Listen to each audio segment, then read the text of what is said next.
Ibn Majah menceritakan bahwa Nuaiman ini pernah suatu waktu diajak oleh Sayyidina Abu Bakar pergi ke negeri Syam. Negeri Syam itu di mana? Seperti yang diceritakan tadi, antara daerah Suriah, Lebanon, Yordania, kemudian Palestina. Daerah seperti itu. Umumnya orang Quraisy pada masa itu mereka memiliki rihlah berdagang, membeli dagangan ke Syam, kemudian dijual lagi di kota Makkah. Ketika itu Rasulullah SAW didatangi Abu Bakar. Sayyidina Abu Bakar mengatakan kepada Rasulullah, "Ya Rasulullah, saya mau izin ya Rasulullah." "Mau apa?"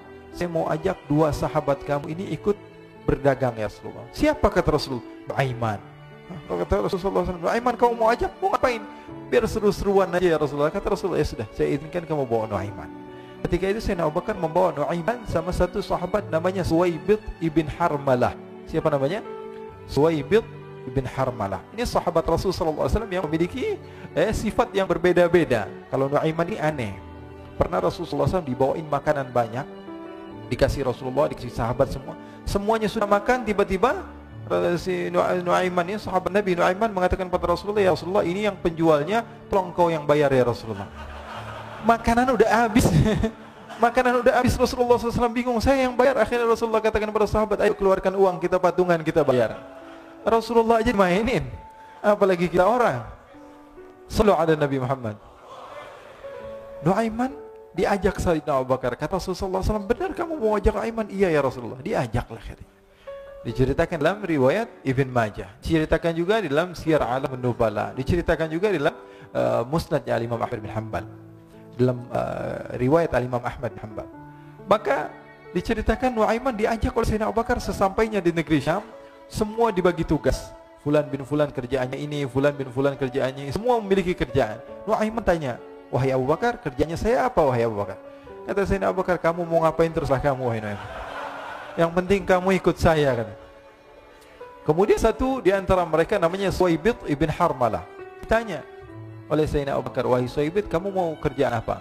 Kata Suwaibid, "Terserah kamu wahai Abu Bakar." Kata Sayyidina Abu Bakar, "Kamu menjaga makanan, karena saya tahu kamu ini adalah orang yang senantiasa menjaga amanah." Suwaibid ini kalau disuruh maju dia maju, disuruh mundur dia mundur, disuruh ke kanan dia ke kanan, disuruh ke kiri dia ke kiri. Orang yang ikut aja. Kalau Nuaiman beda, disuruh maju dia ke belakang, kasih sen kanan ke kiri belok. Nuaiman itu orang yang berbeda. Maka Suwaibid mendapatkan tugas, semua mendapatkan tugas kecuali Nuaiman. Sehingga ikhwani, apa yang berlaku, apa yang terjadi? Sayyidina Abu Bakar pergi sibuk dengan kesibukannya, sehingga datanglah waktu siang. Nuaiman sudah lapar. Nuaiman cari makanan. Dia nggak punya uang, diajak Sayyidina Abu Bakar tapi tidak diberikan uang. Sehingga dia cari-cari makanan, dia tahu Suwaibid yang jaga makanan, dikatakan, "Wahai Suwaibid, saya mau makan, berikan kepada saya satu roti saja. Yang terpenting apa? Saya makan sekarang, saya sudah lapar." Kata Suwaibid, "Ya Allah Nuaiman, kita tunggu Abu Bakar saja sehingga dia datang, karena ini amanat. Amanat dari Abu Bakar, saya tidak boleh berikan pada siapapun kecuali atas izin Abu Bakar." Kata Nuaiman, "Kasih saya makanan, kalau tidak saya bikin masalah sama kamu." Merah wajahnya Suwaibid, karena dia tahu, jangankan saya Rasulullah jadi mainin. Bingung, apa yang harus saya lakukan? Akhirnya Nuaiman bilang, gampangannya aja, kata Nuaiman, "Kamu kasih saya makanan, atau kalau tidak saya bikin masalah sama kamu." Bingung Suwaibid, pikir panjang. Setelah itu dia katakan, "Ya sudah Nuaiman, saya tetap mau jaga amanah Abu Bakar, karena saya takut ini adalah perintahnya Allah, perintahnya Rasulullah SAW, dan perintah daripada Abu Bakar sahabatnya Nabi." Kata Nuaiman, "Kalau memang begitu kamu maunya, ya sudah, berarti kamu ngajakin berantem sama saya." Nuaiman pergi ke pasar. Dia cari-cari tempat penjualan hamba sahaya. Dia lihat-lihat beberapa hamba sahaya. Ini berapa harganya? Ini katanya 10 qalanis. Ini berapa? Ini harganya, hitungan orang zaman dahulu, kita sih hitung seperti dirham, berapa ratus dirham gitu, 200 dirham. Yang ini berapa? 300 dirham. Yang ini berapa harga hamba saya? 300 dirham. Harganya antara 300, 200 sampai 100. Kemudian Nuaiman mengatakan kepada penjual hamba sahaya tersebut, "Saya punya juga hamba saya, tapi saya jual cuma 20 dirham saja, murah." Katanya, "Apa benar ada hamba saya harganya segitu?" "Iya, karena dia punya aib, ada kekurangan." "Apa?" "Nanti kalau kalian tangkap, dia bakalan teriak, saya ini bukan hamba sahaya tapi orang merdeka." Akhirnya semua orang berkumpul mau beli. Ini Nuaiman sama Nuaiman diajak ke Suwaibid bin Harmalah tadi. Kata Nuaiman, itu ada orang yang berdiri sedang menjaga makanan, itu hamba sahaya saya. Tangkap saja. Oh, baik. Diberikan uang 20 dirham, dimasukkan oleh Nuaiman ke kantongnya, kemudian Suwaibid ditangkap. Ketika ditangkap, Suwaibid teriak, saya bukan hamba saya orang merdeka. Maka orang-orang tersebut mengatakan, saya sudah tahu kekurangan kamu. Ini memang kekurangan kamu, tapi saya tidak perlu dengan budget kamu, yang penting kerjanya kamu. Ya kan hamba sahaya untuk apa? Untuk kerja, mau dia ngomong apa, mau ngomel terserah, yang penting dia mau kerja. Akhirnya ditangkaplah Suwaibid dan dijual di pasar. Nuaiman punya uang banyak ini. Dia beli makanan, dia beli minuman, dia beli hadiah buat Rasulullah. Dia beli macam-macam di negeri Syam ini. Waktu itu adalah superpower, adidaya Romawi. Pada masa itu semua barang mahal. Tapi Nuaiman banyak uangnya, dia belanja ini, belanja itu, sehingga Sayyidina Abu Bakar pun pulang. Ketika Sayyidina Abu Bakar pulang, Sayyidina Abu Bakar cari, mana ini Suwaibid? Kita semua sudah lapar. Kata Nuaiman dengan mudahnya dia mengatakan, sudah saya jual wahai Abu Bakar. Maka Sayyidina Abu Bakar bertanya, apa yang kau lakukan wahai Nuaiman? Diceritakan oleh Nuaiman dengan jujur. Nuaiman ini orangnya apa adanya, tapi nyusahin. Saya jual. Akhirnya dibawa oleh Nuaiman, Sayyidina Abu Bakar pergi ke mana? Ke pasar. Lalu dibeli lagi oleh Sayyidina Abu Bakar As-Siddiq Suwaibid, yang tadinya orang merdeka menjadi hamba sahaya sebentar, kemudian dibeli lagi oleh Sayyidina Abu Bakar. Pulang ke Madinah, kisah ini diceritakan di hadapan Rasulullah sallallahu alaihi wasallam. Maka perawi mengatakan, fadhahikan nabiyyu hatta badat nawajiduhu. Ketika diceritakan kisah Nuaiman tersebut dengan Suwaibid, Rasulullah tertawa sejadi-jadinya sehingga gigi geraham Rasulullah SAW nampak di wajah mata para sahabat. Sehingga perawi lain mengatakan, 1 tahun berlalu Rasulullah, setiap ada tamu yang datang kepada Rasulullah akan ceritakan kisah Nuaiman menjual Suwaibid. Jadi ada ikhwani, jangan kalian kira Rasulullah SAW itu hidup di satu masa sahabat-sahabatnya itu seperti ustadz-ustadz yang khusyuk, yang kayak Habib bin Ais ini banyak.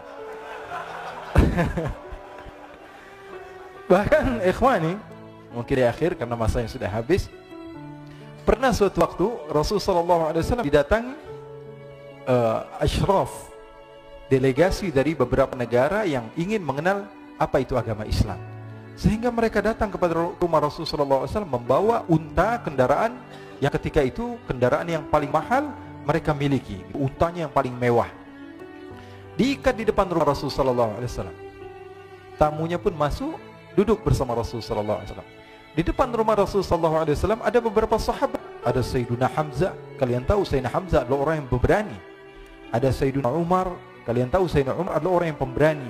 Ada Sayyiduna Ali bin Abi Thalib, ada Sayyiduna Sa'ad bin Abi Waqqas. 4 sahabat ini lagi nongkrong gitu depan rumahnya Rasulullah SAW, berjaga sebelum Allah Subhanahu wa taala turunkan ayat wallahu ya'simuka minan nas. Ketika mereka sedang asyik duduk, tiba-tiba Nuaiman datang. Ini Nuaiman kalau datang pasti bikin sesuatu yang aneh. Bahkan dikatakan tidaklah Rasulullah SAW dalam keadaan bersedih, kecuali Nuaiman datang Rasulullah akan tersenyum. Jadi sebagian sahabat itu senang kalau sudah Nuaiman datang, pasti Rasulullah bahagia. Tapi ketika itu Nuaiman datang, ingin duduk bareng Sayyidina Hamzah. Sayyidina Hamzah katakan kepada Nuaiman, bercanda begitu. Nuaiman, kamu lihat unta orang datang dari luar Arab ini. Lihat, kata Nuaiman, ini besar banget ini, badannya besar gitu. Dagingnya pasti banyak. Iya nih kalau kita sate enak nih ntar malam. Kata Nuaiman. Kata Sayyidina Hamzah, apakah kamu berani? Kata Nuaiman, saya berani aja asal kalian gak bilang sama Rasulullah. Kata Sayyidina Hamzah, benar wahai Nuaiman, benar. Akhirnya Sayyidina Hamzah lupa masalah itu, cuma bercanda-bercanda saja. Sayyidina Hamzah lagi asik sama Sayyidina Umar, Sayyidina Ali. Tiba-tiba apa? Ternyata ketika dia melihat unta tersebut sudah pisah antara kepala sama badannya. Nuaiman mengatakan, wahai Hamzah, ini unta saya sudah potong, saya mau pergi sebentar, kalau Rasulullah cari saya, tolong jangan beritahu di mana saya. Nanti kalau keadaan sudah aman, mari kita nyate bareng-bareng. Ini ada yang seperti itu di zaman Rasulullah SAW. Maka dia pun berlari dan berlari mencari satu tempat supaya Rasulullah SAW dia selamat daripada Rasulullah SAW. Sehingga Sayyidina Hamzah bingung, ini kalau Rasulullah keluar gimana? Ada Hamzah Asadullah, ada Ali bin Abi Thalib, ada Umar, gak bisa jaga kendaraan tamunya Rasulullah sallallahu alaihi wasallam. Akhirnya benar apa yang terjadi, ikhwani. Rasulullah SAW tamunya mau pulang. Ketika dia buka pintu, tamu melihat apa? Untanya sudah begitu. Mereka teriak, "Wa naqatah, unta kami, wahai Muhammad. Baru mau kenal Islam, unta kami, kendaraan kami sudah dibunuh." Rasulullah SAW lihat Sayyidina Hamzah, lihat Sayyidina Ali. Mereka nggak bisa ngomong, mereka hanya bilang apa? "Nu'aiman ya Rasulullah." Rasulullah perintahkan Sayyidina Umar, "Wahai Umar, sekarang kamu ambil uang, kemudian kamu gantikan, kemudian kamu berikan 2 kali lipat daripada harta unta ini, sehingga apa? Agama Islam tidak didengar dengan sesuatu yang tidak baik di luar sana." Akhirnya diberikan harta, diberikan unta yang baru dan diberikan harta yang lebih untuk orang tersebut, sehingga orang tersebut tidak menjelek-jelekan agama Islam. Kata Rasulullah SAW, dan sekarang waktunya kita balas dendam sama Nu'aiman. Nu'aiman ternyata berlari tempat yang jauh sampai hampir keluar dari kota Madinah. Dia dapatkan seorang sahabat Nabi yang hadir juga dalam peperangan Badar, namanya Al-Miqdad bin Al-Aswad. Siapa namanya? Al-Miqdad bin Al-Aswad ketika itu sedang menggali sumur. Ketika sedang menggali sumur, Nu'aiman datang. Nu'aiman katakan kepada Miqdad, "Wahai Miqdad, wahai sahabat Rasul, kamu orang yang hadir dalam peperangan Badar, kamu adalah orang yang hebat." Dipuji-puji sama Nu'aiman. Ada maunya ini. Akhirnya dia bilang, "Wahai Miqdad, tolong saya." "Kenapa wahai Nu'aiman, kamu ini kekasihnya Rasulullah, orang yang disayang sama Rasulullah. Kenapa?" "Saya ini sedang dikejar-kejar orang jahat. Tolong selamatkan saya. Saya pengen masuk ke dalam sumur, boleh atau tidak?" Kata Miqdad, "Siapa yang mengejar kamu? Pokoknya saya dikejar sama orang-orang. Kamu mau atau tidak selamatkan saya?" Kata, "Sudah, selagi kamu itu adalah sahabat Nabi, silahkan kamu masuk." Masuk akhirnya Nu'aiman ke dalam sumur tersebut. Lalu Nu'aiman mengatakan, "Wahai Miqdad," dia keluar lagi, "nanti kalau ada yang cari saya, tolong jangan beritahu saya di dalam sumur ya." Kata Miqdad, "Baiklah." Kata Nu'aiman, "Siapapun yang bertanya tentang saya, kamu tidak akan kasih tahu?" "Iya," kata, "walaupun Rasulullah yang tanya saya." Katanya, "Mungkin Rasulullah datang ke tempat sejauh ini." "Iya, walaupun Rasulullah." Akhirnya masuk Nu'aiman. Setelah beberapa menit, Rasulullah dan rombongan benar datang. Miqdad bingung ini kenapa Rasulullah datang ke RW kami nih? Ada apa ini Rasulullah sampai sejauh ini? Ditanya, "Ya Rasulullah, ada apa ya Rasulullah?" Kata Rasulullah, "Saya cari Nu'aiman." "Di mana Nu'aiman?"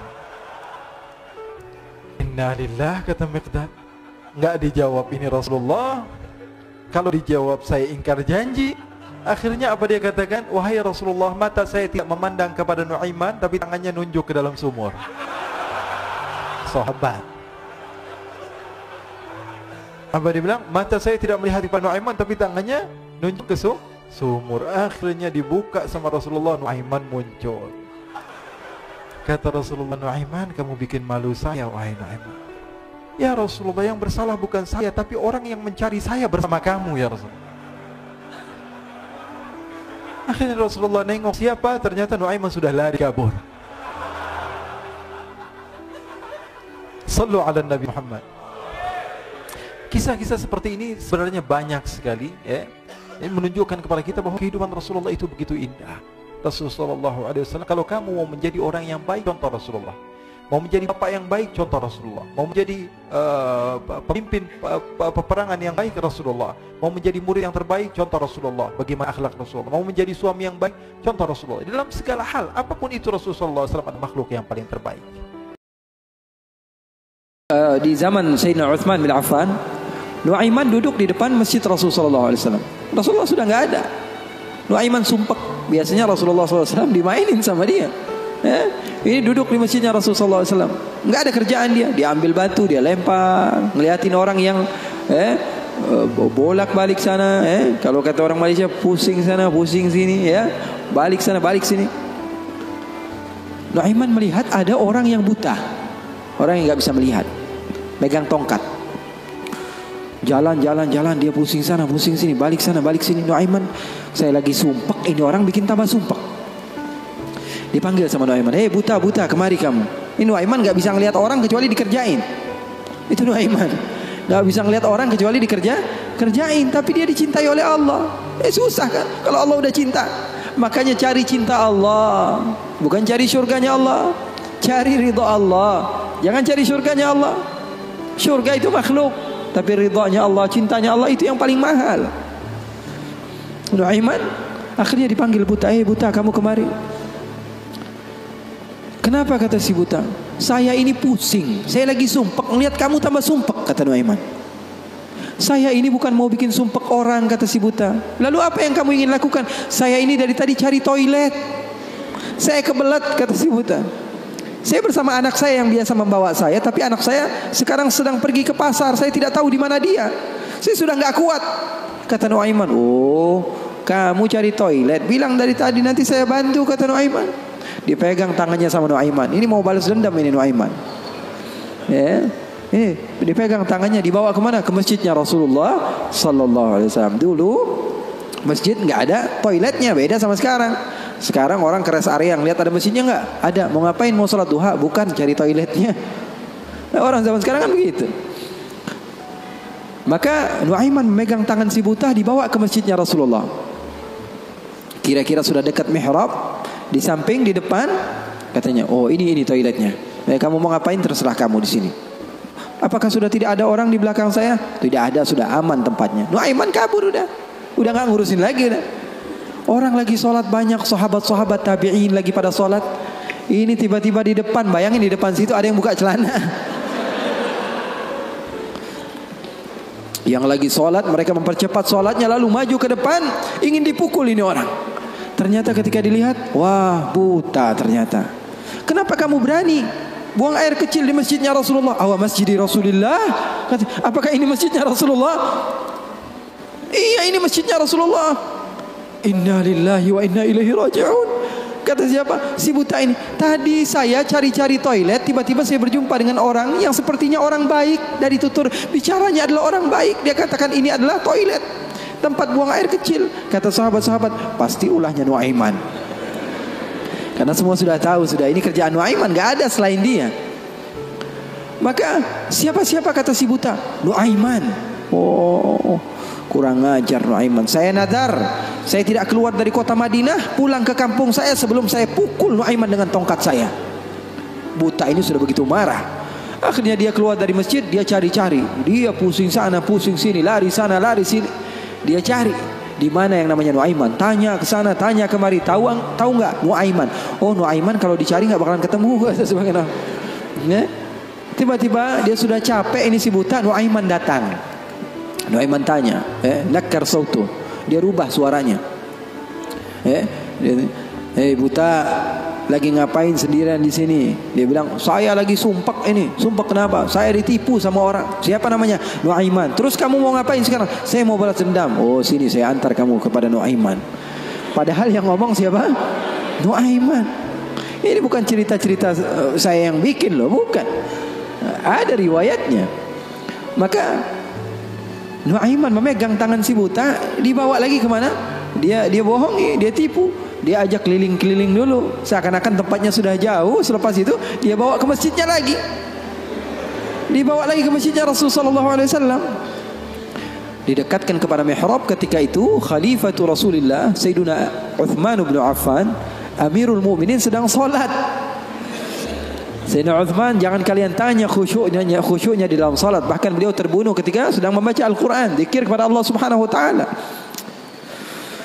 Dibawa oleh Nuaiman si buta dengan tongkatnya, disuruh pegang-pegang di mihrab. Ada orang nggak? Ada. Itu tuh Nuaiman itu, dia pura-pura soleh itu, dia habis nipu kamu, dia pura-pura sholat katanya. Oh, ini Nuaiman. Iya. Akhirnya Nuaiman pergi. Nuaimannya pergi. Buta ambil apa? Tongkatnya, dia pukul Sayyidina Uthman bin Affan. Sekencang-kencangnya dari belakang orang-orang, para sahabat, para tabi'in, mereka teriak, "Qutila Amirul Mu'minin." Ada musuh yang mau bunuh Amirul Mu'minin. Semua menyerbu. Ternyata dia lagi. Baru sekitar setengah jam yang lalu dia buang air kecil di sini. Sekarang sudah pukul Sayyidina Uthman bin Affan. Akhirnya semua orang bingung. Dia bilang, kenapa kamu pukul Amirul Mu'minin? Katanya gemeter dia. Saya pukul tadi barusan Amirul Mu'minin. Saya ditipu sama orang. Orang bilang itu adalah Nuaiman. Katanya, kata si buta, demi Allah, semenjak sekarang saya tidak akan pernah percaya lagi sama manusia.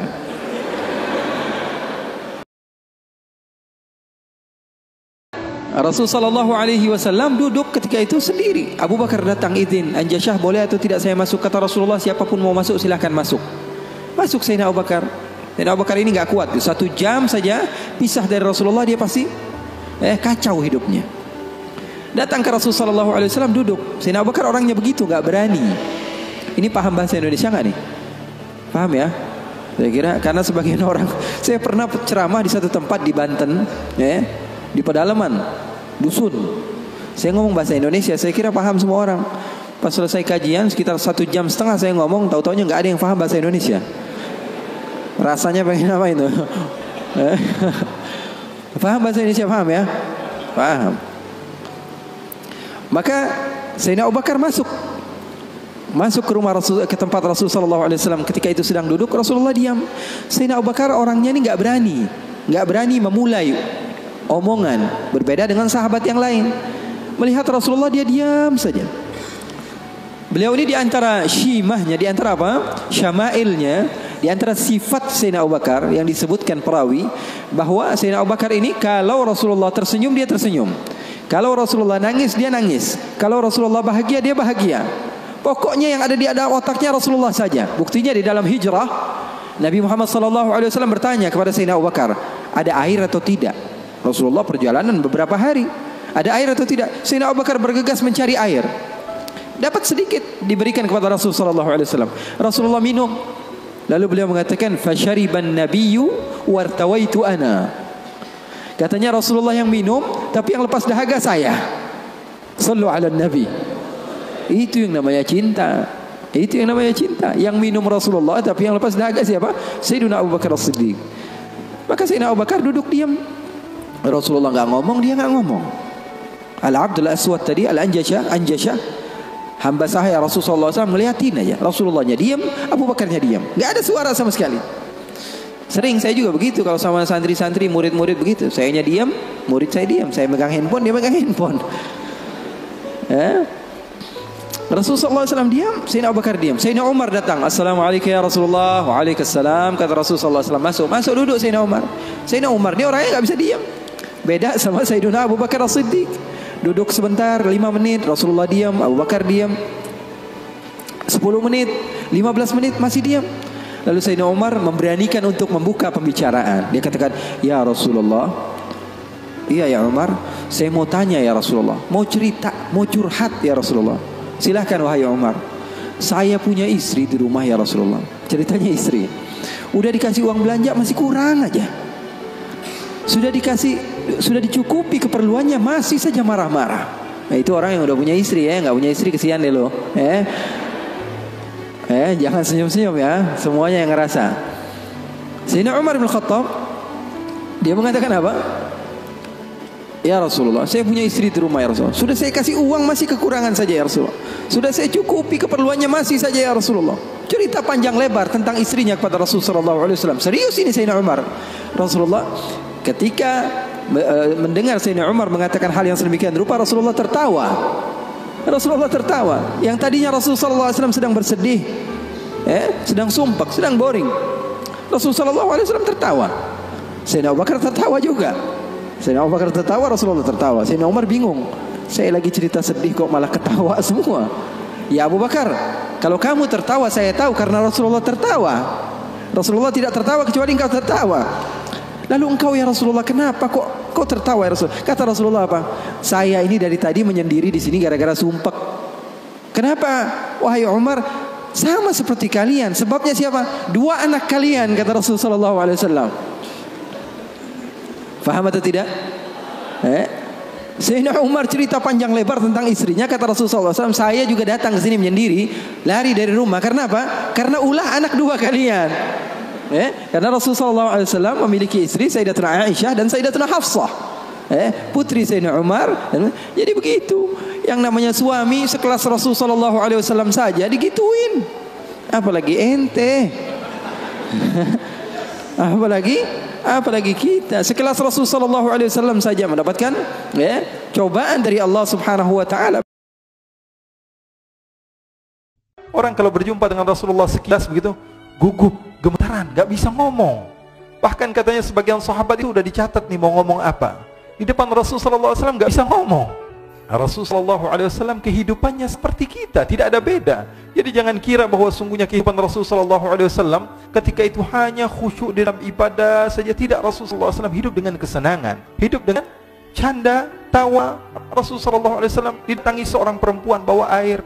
Ya Rasulullah, tolong doakan suami saya sedang sakit ya Rasulullah. Kata Rasulullah, siapa suami kamu? Suami saya Jabir bin Abdullah. Oh, yang matanya ada hitamnya ya, kata Rasulullah. Bingung istrinya, ada hitamnya atau tidak? Coba, kata Rasulullah, kamu pulang dulu, kamu lihat ada hitamnya atau tidak. Pulang dia, ditanya sama suaminya, sudah dapat doa dari Rasulullah? Rasulullah tanya, mata kamu ada hitamnya atau tidak? Maka kata Jabir bin Abdullah, dia mengatakan semua mata pasti ada hitamnya. Akhirnya dia pun pulang ke Rasulullah SAW dan mengatakan, ya Rasulullah, suami saya matanya ada hitamnya. Sehingga Rasulullah SAW tersenyum. كنت أنت الرقيب عليه وأنت على كل شيء شهيد. رجاء يقول في إقراره بملك الملك وربوبية الرب: إن تعذبهم فإنهم عبادك وإن تغفر لهم فإنك أنت العزيز الحكيم. يعرض طلبه بالرحمة لمن يمكن أن يرحمه الرب ممن مات على الإيمان. قرأ النبي الآية وتذكرنا وتذكر قول الخليل إبراهيم: فمن تبعني فإنه مني ومن عصاني فإنك غفور رحيم. فبكى وبكى وبكى. من أحرص منه علينا؟ من أرحم في الخلق به منا؟ طال بكاؤه وأنت تعرف قدره عند الرب. وبكى من هذا؟ لو بكت علي مليون عين غيره ما ساوت بكاء لحظة منه. بكى. والحق لما أراد أن يظهر سر هذه العبودية وسر الربوبية في توليه قال لجبريل: يا جبريل قم، لبيك ربي، انزل إلى عبدي محمد وأنا أعلم بك. قل له يقول لك ربك ما يبكيك. وصل الأمين: رسول الله ربك أرسلني إليك يقول ما يبكيك وهو أعلم. قال: يا جبريل مررت على هذه الآية، قول عيسى في أمته: إن تعذبهم فإنهم عبادك وإن تغفر لهم فإنك أنت. وقول إبراهيم في قومه: فمن تبعني فإنه مني ومن عصاني فإنك. فتذكرت أمتي كيف يكون حالهم من بعدي. لعل من سر تلك البقية بقيت المجالس محفوظة لكم، بقيت هذه الساعة محفوظة لكم. قال: ما تكون حالتهم من بعدي وفي يوم القيامة فعادل الرحمن ربي علمت ما قال عبدك محمد. قال: تذكر أمته وكيف يكون حالهم من بعده وحالهم يوم القيامة. قال الرحمن، قال الإله، قال الرب: ارجع إلى حبيبي محمد وقل له: إنا سنرضيك في أمتك ولن نسوءك فيهم. إنا سنرضيك في أمتك ولن نسوءك فيهم. يا من وعدته هذا الوعد اجعل من إرضائه فينا نظرا إلى قلوب حاضرين وسامعين وربطا به الحلال بعده أبدا وانتفاعا بما سمعنا وطرح علينا في هذا المجلس وانتشار ذلك في قلوب إنس وجن في الشرق والغرب في الظاهر والباطن. بهم يعظم العمار وإن كثر الدمار، بهم تعظم الأنوار وإن كثرت الظلم والأغيار. يا حي يا قيوم. Pada suatu hari, Rasulullah Shallallahu Alaihi Wasallam ditemui oleh malaikat Jibril alaihissalam. Rasul bertanya, "Ada apa wahai Jibril?" Jibril menjawab, "Wahai Muhammad, sesungguhnya hari ini Allah Subhanahu wa Ta'ala sedang mengobarkan nyala api neraka dan seluruh malaikat amat ketakutan. Mereka tidak tahu harus bagaimana. Untung aku ingat bahwa engkau adalah sumber cinta dan sayang Allah Subhanahu wa Ta'ala, kepala alam semesta. Dengan alasan itu aku kesini bertabaruk dengan cinta Allah kepada dirimu."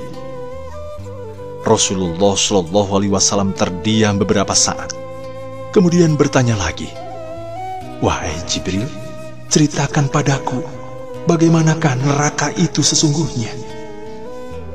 Jibril menjawab, "Wahai Muhammad, neraka itu bagaikan lubang-lubang yang terdiri dari 7 tingkat. Jarak antara satu lubang dengan yang lain ialah perjalanan 70 tahun. Lubang yang paling bawah adalah yang paling panas." Nabi Muhammad SAW meneruskan pertanyaannya, "Lalu, siapakah penghuni lubang-lubang neraka itu, wahai Jibril?" Jibril alaihissalam menjawab, "Lubang yang paling bawah diciptakan untuk orang-orang munafik. Lubang berikutnya untuk penyembah berhala, lalu untuk penyembah binatang dan matahari." Jibril terus menerangkan penghuni tingkatan neraka hingga lubang yang kelima tempatnya umat Yahudi dan yang keenam dihuni oleh umat Nasrani.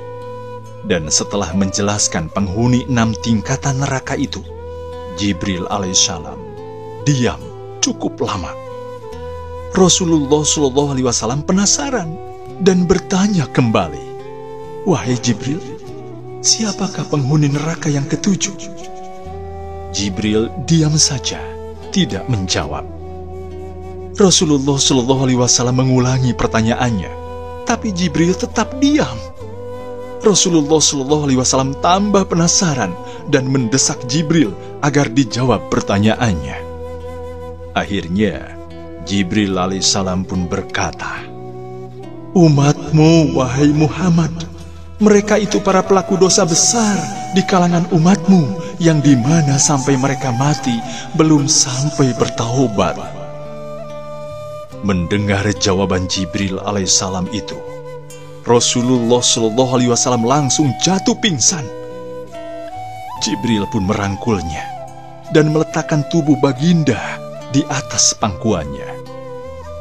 Tak berapa lama, Rasulullah SAW sadar dan langsung menangis bersimbah air mata.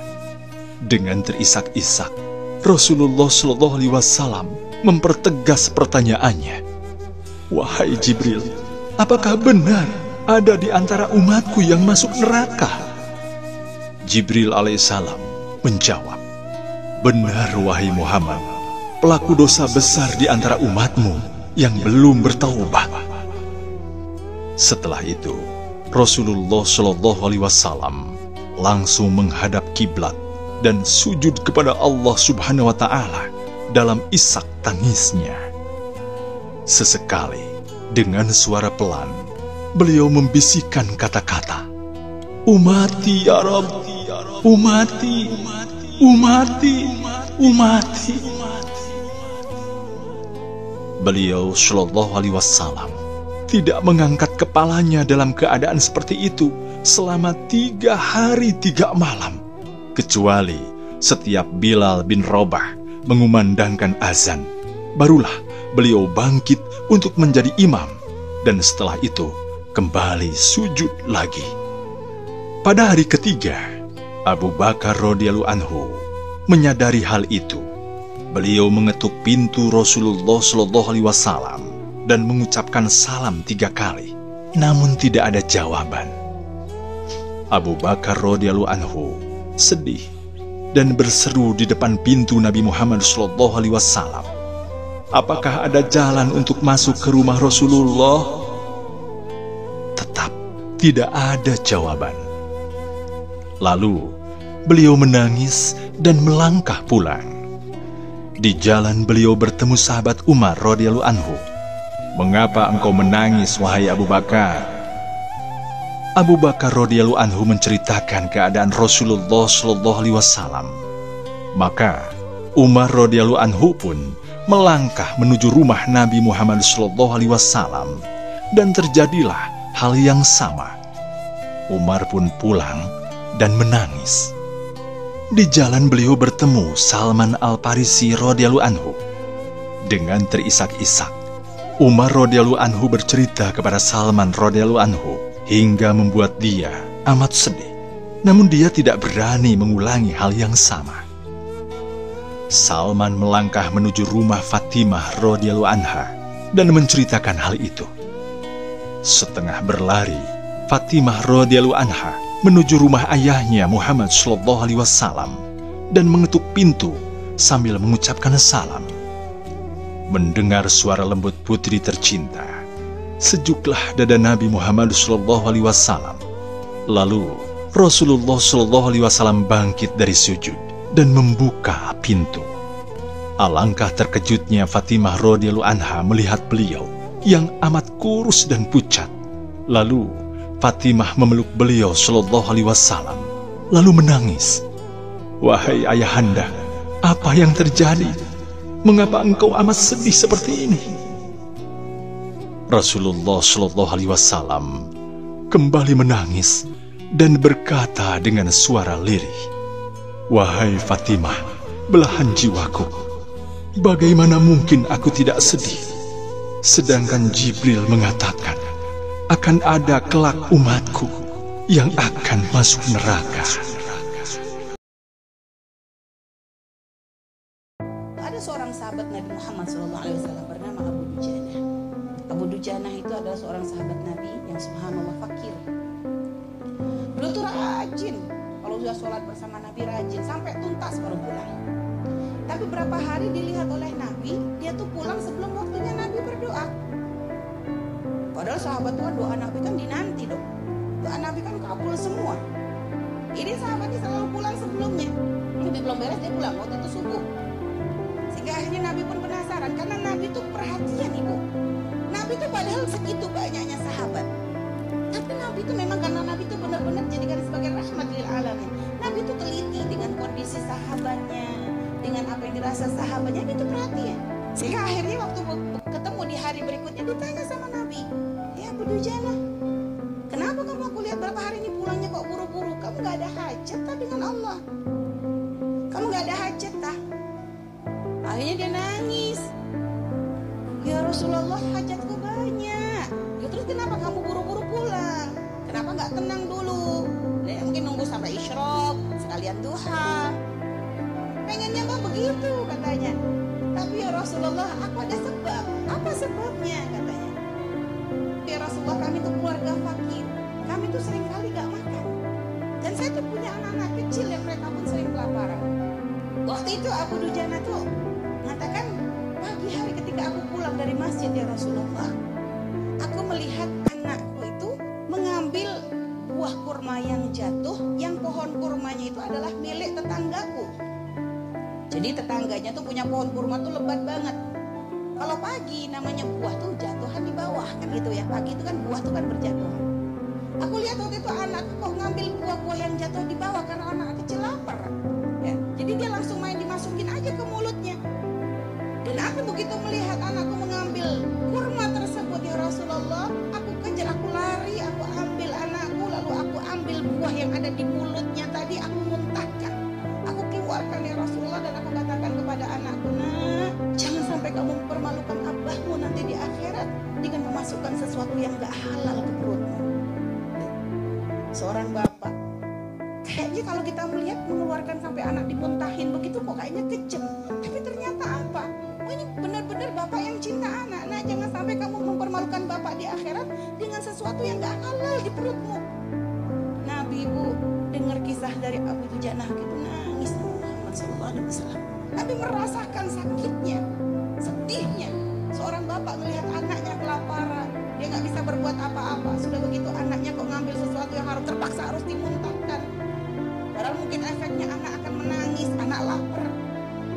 Setelah itu ya Rasulullah, aku ambil itu buah yang jatuh semuanya, aku berikan semuanya kepada tetanggaku. Dan aku minta maaf atas apa yang sudah sempat dimakan oleh anakku. Sehingga akhirnya aku tidak ingin kisah itu terulang ya Rasulullah. Makanya setiap pagi aku pulang dulu, kenapa? Aku gak pengen anakku keburu bangun.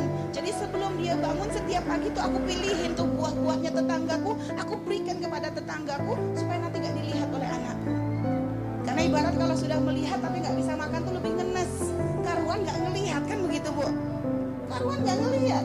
Jadi ngelihat tapi gak bisa dapat tuh ngenes. Makanya begitu bela-belain pulang dulu menjaga anaknya. memasukkan sesuatu yang haram. Ya Allah, itu para sahabat Nabi kita Nabi Muhammad SAW. Sekarang berapa banyak orang tua yang gak punya cinta dengan anak-anak. Anak diberikan kemewahan, kasih HP, kasih motor, kasih makanan, tiap hari online makanan, GoFood, Gojek, semuanya dilakoni. Tapi kadang gak dilihat ini halal atau haram, halal haram terus.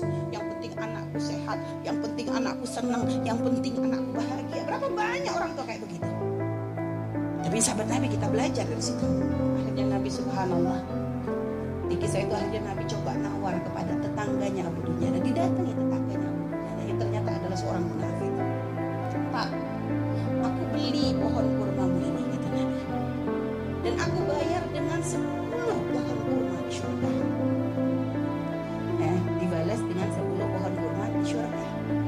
Tapi di dasar kalau orang memang gak dapat hidayah, jawabnya apa? Ya Muhammad, katanya, aku mah kalau transaksi gak pernah begitu. Aku transaksi harus jelas dong. Mau ini barang di dunia, ngapain harus dibahas di akhirat? Ya kalau kurma di dunia, ya balasnya di dunia dong. Ya kan orang gak dapat kebaikan loh ya. Dan ternyata suara Nabi itu didengar oleh Sayyidina Abu Bakar. Akhirnya Sayyidina Abu Bakar langsung mengatakan, aku bayar, katanya, dengan 10 pohon kurma. Aku punya 10 pohon kurma yang sangat bagus, buahnya sangat lebat di tanah begini-begini gitu. Pokoknya disebut tanahnya untuk mengganti 1 pohon kurma tersebut. Dibeli. Rasulullah senang dengan Sayyidina Abu Bakar ngomong begitu. Hanya kata orang munafik, oke, deal, gak ada masalah. Setuju, karena balasannya di dunia. Sehingga akhirnya subhanallah, orang munafik itu pulang ke rumahnya. Wah, hari ini aku benar-benar beruntung. Kenapa? Aku membuat kesepakatan yang sangat menguntungkan. Pohon kurma kita ditawar oleh Muhammad dan sahabatnya dengan 10 pohon kurma. Aku berikan, tapi kan pohon kurmanya masih di tanah kita. Enggak, nanti gampang aja, aku tiap pagi akan tak ambilin tuh buahnya tuh, biar nanti dia nggak dapat apa-apa, katanya yang beli itu. Masih mau diberikan ke Abu Dujana oleh Nabi Muhammad. Keesokan harinya Abu Dujana bangun tuh kaget. Pohon kurma yang punya tetangganya itu ternyata sudah pindah ke halaman rumahnya. Tanggal 12 Rabiul Awal tahun ke-11 Hijriah, Allah perintahkan kepada malaikat Jibril, Jibril, kau turun jemput kekasihku Muhammad, cabut nyawanya, dengan catatan, tanya dulu, jika dia sudah mau, lakukan tugasmu, tapi jika belum mau, tunda tugasmu sampai dia mau. Panggil 3 malaikat menyertaimu, Mikail, Israel, Israfil. Turunlah malaikat. Di langit ke-7 mereka masih berempat. Langit ke-6 mereka masih berempat. Sampai di langit pertama malaikat Jibril berkata, wahai malaikat pencabut nyawa, kau sajalah yang turun ke dunia. Saya tidak tega menemanimu dan melihat engkau mencabut rohnya Muhammad SAW. Lalu malaikat pencabut nyawa berkata, Jibril, kenapa kau tidak turun menyertai kami? Bukankah selama ini engkau yang menyertai Rasulullah? Bukankah selama ini engkau yang menemui Rasulullah? Kami tidak pernah menemui Rasulullah. Turunlah bersama kami. Jibril berkata, maafkan saya tidak betul-betul tidak mampu melihat engkau mencabut rohnya Rasulullah. Turunlah 4 malaikat ini. Lalu malaikat mengetuk pintu Rasulullah, ketuk rumah Rasulullah. Assalamualaikum warahmatullahi wabarakatuh ya Rasulullah. Nabi dalam rumah menjawabnya, Waalaikumsalam warahmatullahi wabarakatuh. Fatimah membuka pintu, ternyata tidak ada orang di depan pintu. Rasulullah lalu bersabda, sudah ada di samping saya. Malaikat pencabut nyawa berkata, ya Muhammad, hari ini aku diperintah Allah untuk mencabut ruhmu. Menurutmu bagaimana? Kira-kira kalau Bapak ditanya seperti itu, apa jawaban Bapak? Kalau saya ada saat, hari ini Allah perintah untuk mencabut ruhmu, maka saya akan menjawab, tunggu dulu, istri saya baru 1. Rasulullah menjawabnya, wahai malaikat, 24 Nabi dan Rasul senior saya, 24 Nabi dan Rasul pendahulu saya, setelah mereka melaksanakan tugas, mereka pun menghadap kepada Allah. Hari ini saya siap menghadap, tapi saya lihat ini ada keanehan. Apa ya Rasulullah? Mana malaikat Jibril? Kok tidak ada di antara kalian? Mana sahabat saya? Mana Jibril? Malaikat pencabut nyawa berkata, Jibril menunggu di atas langit. Dia tidak datang untuk menyertai kami. Lalu Nabi perintahkan, kau panggil dulu. Ada perkara yang penting yang ingin saya tanyakan kepada Jibril. Setelah itu saya siap menghadap kepada Allah. Naiklah malaikat pencabut nyawa dan berkata kepada Jibril, ya Jibril, engkau dicari sahabatmu, turunlah engkau menyertai kami. Turun malaikat Jibril. Lalu ketemu dengan Nabi. Nabi bertanya kepada Jibril, ya Jibril, kalau hari ini aku harus menghadap kepada Allah, tolong berikan saya berita gembira. Tolong perdengarkan saya kalimat yang nikmat di telinga saya. Lalu Jibril bersabda, ya Muhammad, saya dapat berita gembira dari Allah. Seluruh malaikat yang pernah Allah ciptakan antri untuk menyambut rohmu ya Muhammad. Apalagi ya Jibril, ya Muhammad, seluruh Nabi 24 haram masuk surga sebelum engkau lebih dulu. Meskipun engkau Nabi paling terakhir, tapi Allah memberikan garansi dan jaminan, haram seluruh Nabi dan Rasul masuk ke dalam surga sebelum engkau lebih dulu ya Muhammad. Nabi mengucapkan Alhamdulillah. Apalagi ya Jibril, ya Muhammad, jika engkau punya dosa dan kesalahan, Allah telah mengampuni dosa dan kesalahanmu. Nabi bersabda, Alhamdulillah. Tapi ya Jibril, itu kan saya. Itu diri saya. Ya Jibril, saya tidak cemas soal diri saya. Saya tidak ragu soal diri saya. Yang saya cemaskan umatku ya Jibril. Bagaimana umatku sepeninggal aku kelak? Subhanallah. Nabi tidak mencemaskan anaknya. Nabi tidak mencemaskan istri beliau. Nabi tidak mencemaskan keluarga beliau. Yang beliau cemaskan umatku ya Jibril. Jibril lalu berkata, baiklah kalau begitu ya Muhammad, nantikan saya. Jibril lalu menghadap kepada Allah. Selang beberapa saat muncul kembali dan berkata, ya Muhammad, aku telah mendapat berita gembira dari Allah. Meskipun engkau sudah tidak di tengah-tengah mereka, meskipun engkau sudah tidak berada di tengah umatmu, selama umatmu berpegang kepada Quran dan Sunnah, mereka akan selamat dunia sampai di akhirat. Mendengar ini Rasulullah lalu tersenyum dan berkata, Alhamdulillah, segala puji bagi Allah. Malaikat pencabut nyawa, silahkan laksanakan tugasmu. Jibril mundur, majulah malaikat pencabut nyawa melaksanakan tugas dan berkata, kalau bahasa kita, ya Muhammad, maafkan saya, saya tidak mampu melakukan ini, tapi ini perintah dari Allah. Lalu Nabi bersabda, laksanakan tugasmu, saya pun siap melakukannya. Undur malaikat Jibril, majulah malaikat pencabut nyawa, melaksanakan tugasnya. Keluar rohnya Rasulullah, perlahan-perlahan meninggalkan telapak kaki Rasulullah. Telapak kaki Rasulullah menggigil, naik ke atas betis Rasulullah, naik ke paha Rasulullah, sampai ke perut, bercucuran keringat Rasulullah. Keluar keringat Rasulullah di wajah Rasulullah. Malaikat Jibril lalu berpaling. Nabi lalu bersabda, wahai malaikat Jibril, kenapa engkau palingkan mukamu? Apakah engkau jijik melihatku? Apakah jijik melihat wajah saya? Jibril bersabda, ya Muhammad, ketahuilah demi Allah yang menguasai segala-galanya, tidak aku jijik melihat mukamu ya Muhammad. Aku tidak tega melihat engkau menghadapi sakaratil maut. Aku tidak mampu melihat engkau menghadapi sakaratil maut. Nabi lalu bersabda, ya Jibril, ketahuilah, andai saja Allah tidak cinta kepadaku, andai saja Allah tidak sayang kepadaku, betapa sakitnya sakaratil maut ini. Tapi aku mohon kepada Allah, ya Allah, jangan engkau timpahkan sakitnya sakaratil maut ini kepada umatku. Bebankan seluruh penyakit sakaratil maut ini, bebankan seluruh sakitnya sakaratil maut ini hanya kepadaku. Jangan engkau berikan umatku ya Allah. Begitulah cintanya Rasulullah kepada kita. Perlahan-lahan sampai ke tenggorokan. Sampai ke tenggorokan ruh Rasulullah. Habis menggigil seluruh badan Rasulullah, ditinggal ruhnya. Lalu di penghujung bibir beliau mengucapkan, pelihara solat kalian, pelihara solat kalian, pelihara solat kalian. Yang kedua Rasulullah berpesan, pelihara wanita di antara kalian, pelihara anak-anak gadis kalian, pelihara istri-istri kalian. Dan yang terakhir beliau ucapkan, tidak satu pun keluarga yang diucapkan. Beliau tidak mengucapkan Khadijah, Khadijah. Beliau tidak mengucapkan Aisyah, Beliau tidak mengucapkan Hasan Husain. Siapa yang diucapkan? Ummati, ummati, ummati. Berangkat Rasulullah. Hebohlah Mekah. Berduka seluruh Mekah. Abu Bakar menggigil. Sahabat yang lain meneteskan air mata.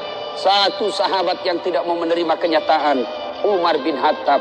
Ketika disampaikan orang-orang, Rasulullah telah meninggalkan kita, Rasulullah telah menghadap kepada Allah, heboh satu Mekah. Umar bin Khattab marah.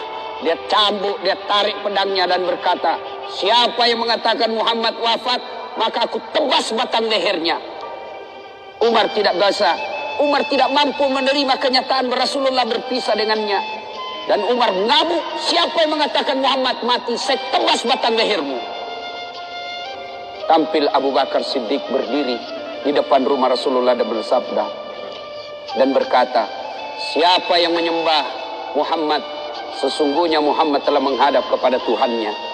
Tapi siapa yang menyembah Allah, Allah tidak akan mati, Allah akan abadi selama-lamanya. Mendengar ini lunglai seluruh badan Umar, jatuh sempoyongan tidak mampu berdiri. Begitu menyadari Rasulullah telah meninggalkan. Begitulah para sahabat mencintai Rasulullah. Bagaimana cinta kita kepada Rasulullah? Kita lebih cinta kepada mobil daripada cinta kepada Rasulullah. Kita lebih cinta kepada harta daripada cinta kepada Rasulullah. Kalau Rasulullah bukan cuma di dunia beliau cinta kepada kita, sampai di akhirat beliau mencintai kita. Dijelaskan dalam riwayat, ketika hari kebangkitan kelak, hari kiamat telah berlalu, seluruh makhluk binasa. Allah perintahkan kepada malaikat Jibril, ya Jibril, kau bangkitkan seluruh manusia. Kau cari makam Muhammad, kekasihku Muhammad. Kau bangkitkan Muhammad. Lalu malaikat Jibril berdoa kepada Allah, ya Allah berikan saya tanda untuk menemukan makam Rasulullah.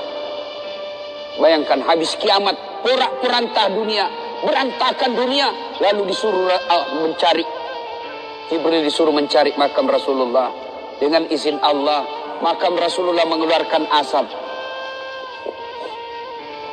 Lalu jasad Rasulullah bangkit. Seperti kalau Bapak lihat sirkus, naik jasad Rasulullah terangkat, ya kurang-kurang seperti ini. Naik badan Rasulullah, lalu Rasulullah badannya demi Allah diriwayatkan tidak rusak, tidak dimakan ulat, tidak dihancurkan tanah, seperti badan Rasulullah ketika hidup. Bangkit Rasulullah seolah baru bangun dari tidurnya. Dia gosok mata Rasulullah. Begitu terbuka mata Rasulullah seolah bangun dari tidur. Begitu dia buka, nampak ada Jibril di depannya. Lalu Rasulullah berkata kepada Jibril, ya Jibril, hari apa ini? Jibril menjawab, ya Muhammad, inilah hari kebangkitan seperti yang Allah janjikan kepada kalian. Kira-kira saat itu siapa yang dicari Rasulullah? Apakah beliau mencari bapaknya yang tidak pernah dilihat sama sekali? Apakah beliau mencari ibunya yang hanya 2 tahun 4 hari bersamanya? Apakah beliau mencari cucu kesayangan beliau Hasan Husain? Tidak. Tidak satu pun keluarga beliau yang dia cari. Pada saat itu Rasulullah bersabda, ya Jibril, kalau ini hari kebangkitan, aina ummati? Mana umatku? Mana umatku Jibril? Kita yang dicarinya. Begitu cintanya Rasulullah kepada kita. Rasanya tidak ada satupun pemimpin di dunia ini yang mencintai umatnya seperti cintanya Rasulullah SAW kepada kita.